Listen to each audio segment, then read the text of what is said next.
Occasionally a story comes along that proves a simple concept to be true, that the rule of cool can be enough. Media has many different purposes, everything from parable to just pure entertainment. And a huge portion of tropes that exist in anime and media exist because anime fans just love cool things. I made a video a year ago talking about Solo Leveling, a manhwa from Korea that took over Japanese anime. One that reinvigorated and inspired the humble art of aura farming.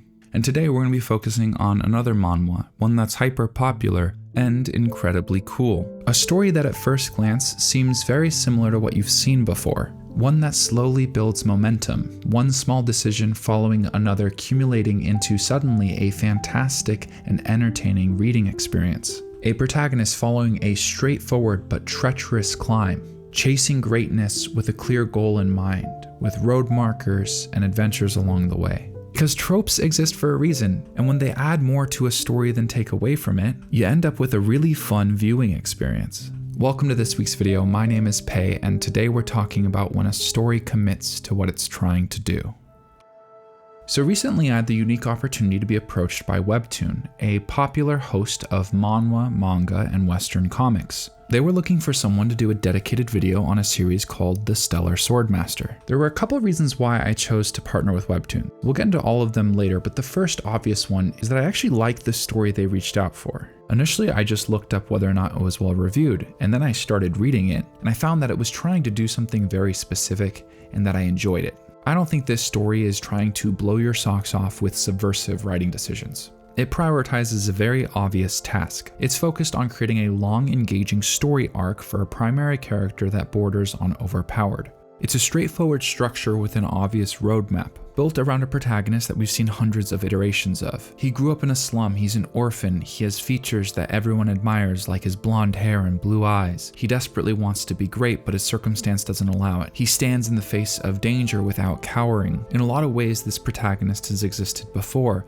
but the reason this archetype is leaned on so much is because it creates a very straightforward character arc, one that's easy to enjoy and get behind. The little twist in this arc is that he's been struck by some sort of black lightning, allowing him to hear the voice of a swordmaster in his head. And I think the way that they explore this represents so much of what I actually like about the series. It's an obvious OP protagonist trait, but they limit it. They make the incredibly skilled voice a dunce who's not very good at teaching, someone that can't explain their understanding of good swordsmanship as it's mostly a feeling. It's a small change, but it's a major component of tons of different parts of this series that work right. When you have a character who's improving rapidly in the pursuit of a specific goal, in this case, revenge, if progress happens too quickly, it reduces stakes and undermines scope. You stop caring about any proposed road markers because you're constantly blowing by them. If progress doesn't happen fast enough, you lose the point of the story. And that's what the Stellar Swordmaster does really well, maintaining that balance of having an overpowered protagonist that in the grand scheme of things is still a small fry. The story follows believable arcs as he goes from a hired sword to a squire and eventually chasing that goal of being a knight. Similar to shonen anime, this is a story built around progression, and while it's a crucial part of a satisfying viewing experience, what makes the story really work is all the little components that click. So let's start by understanding the base plot. Vlad, an orphan, lives in the slums. He works directly under one gang leader, whose name I'm not going to bring up in a YouTube video. We're just going to call him his given name, George. The story sets up actually multiple gang leaders outside of George, but none of them end up being important besides one, the Penny Pincher. Things escalate between the two, causing the Penny Pincher to hire an outside knight, George being a retired one. This is important, it comes back in a second. George also hires a knight, and Vlad goes and guides him back to the city. Turns out we're introducing the main antagonist for the story, because the knight that Vlad brings back to George is actually unrelated to the conflict and there to kill him because of something involving his past. This is when they introduce two major components of the magic system. The first is the idea that swordsmanship can evolve beyond just swinging a sword, and the second is literally something called aura, a Super Saiyan-like power-up that only some knights have access to. This betrayal and killing of George sets up immediate progression for the plot and stakes, but also the overarching roadmap that the story is going to follow, Vlad getting stronger so that he can take on this unknown knight, who we find out in the grand scheme of things is actually very strong. So the immediate stakes that are established with George's death is that Vlad needs to run. If he's discovered, he'll be killed. Through effort from a couple different characters introduced during the Slum arc, Vlad is able to escape and gets access to the sword he always dreamed of having. He then sets out to improve his swordsmanship and joins the army first as a mercenary and then eventually climbs the ranks quickly. This story is one of rapid progression that's grounded by external scale. While Vlad moves quickly past the road marks that are set within the story, the pacing feels right for what it's trying to do. I would say the start of this manhwa is very slow and very reminiscent of what we've seen in the past, but I think it starts to differentiate itself around its 30th episode or chapter, and by 50 I was kind of sold on the story.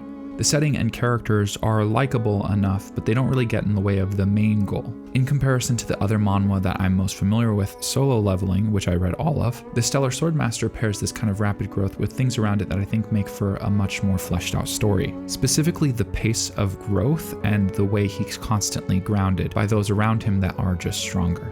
Plus, this story does what I primarily want from any piece of art. As I got deeper into the Stellar Swordmaster, reading more chapters, I feel like it really grew into itself. Decisions that at first seemed forgettable or run-of-the-mill came together nicely. It knew when not to take itself too seriously, and much more importantly, when to completely commit. Ultimately, this is a story built around cool moments. But something I feel like a lot of comparable shonen or manhwa fall prey to is the constant chase of escalating stakes and action. The first arc we follow with Vlad is him as a sellsword. Then he becomes a squire and is pulled into bigger dramas. There's like 7 times where someone stronger than him tries to act intimidating, and when he doesn't cower, they go, oh, he must be a hidden gem. But the part that balances that is that they don't run away with his progression. While he's growing incredibly fast in context to those around him, he's constantly humbled by the powerful people and drama he's being pulled into. Well, as humbled as an OP protagonist can be, but that's kind of the gist of it. Each arc really embraces what the story's trying to do, putting our protagonist in increasingly interesting circumstance, pushing him to grow, giving him opportunities he has to seize. But ultimately, everything's building towards a specific goal: high impact moments and tangible progress. It embraces the advantages that manhwa brings as a medium to make for a better story, which is the next part of this video. Manhwa as a medium is fascinating. It's built specifically around digital distribution, with its continuous scroll structure embracing consumption on the phone. One of the main barriers to entry when reading manga is re-establishing super ingrained habits and changing from left to right reading to right to left. I think the fact that manhwa is primarily top to bottom has helped a lot with the translation to Western audiences. My introduction to webtoons was one of my very good friends urging me to read Solo Leveling, which I did, all of it. And at that time, I wasn't really reading much manga, so to get me invested in a manhwa series was kind of interesting. One of the things Solo Leveling did really well that I think is common in manhwa and especially prevalent in the Stellar Swordmaster is the use of its formatting to create incredibly unique art style.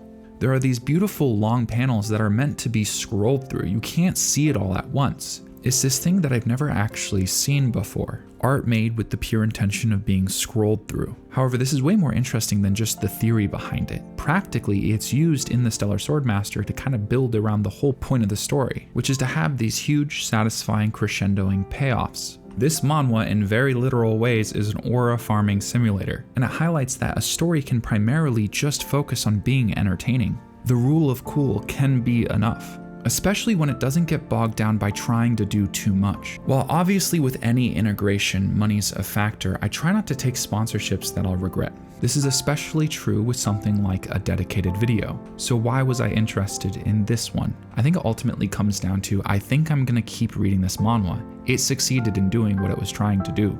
It got me engaged. The whole reason they reached out is because they're trying to build hype for the second season, which recently started, and I don't mind plugging it because it's kind of passing my own personal test. This story is very much the opposite of what I normally talk about. It's not some deep dive on big philosophical questions. It doesn't really explore complex moral lessons. It's simple, and ultimately, I believe, very well executed because it's doing the most important thing for a story to do, which is get me coming back to want to consume more.